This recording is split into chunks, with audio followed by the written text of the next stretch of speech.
বন্ধুরা চলে এসেছি একটা কিন্তু লাঞ্চ ভিডিও নিয়ে। আজকে দুপুরবেলা সবাই মিলে বসে পড়েছি। আজকে কিন্তু মেনুতে আছে ঝাল পোলাও, ঝাল পোলাওয়ের সাথে আছে চিকেন কষা। ওদিকে দিদির মেয়ে শুরু করে দিয়েছে, ওই যে খাচ্ছে। কেমন হয়েছে বল? দারুণ হয়েছে। দারুণ হয়েছে।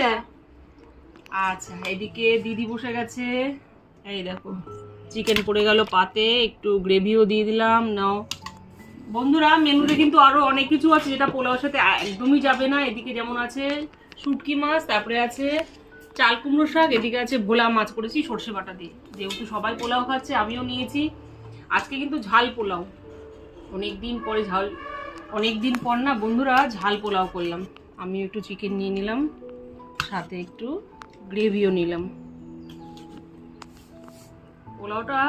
পোলাও খাই মাঝে মাঝে, মিষ্টি পোলাও খাই, কিন্তু ঝাল পোলাওটা না খুব একটা খাওয়া হয় না। দিদি এসেছে, পিস্তো তো দিদি, বললাম দিদি একটু বানা। দিদি বানিয়েছে, আমি বানাইনি। আমি ঝাল পোলাওটা অত ভালো পারি না, এই জন্য করি না, মিষ্টি পোলাওই করি। খেয়ে দেখি কেমন হয়েছে। দারুণ তো লাগছে। কিরে কেমন লাগছে বল, তোর কেমন লাগছে? আমার তো খুবই ভালো লাগছে। খুব ভালো লাগছে, আমার তো দারুণ লাগছে।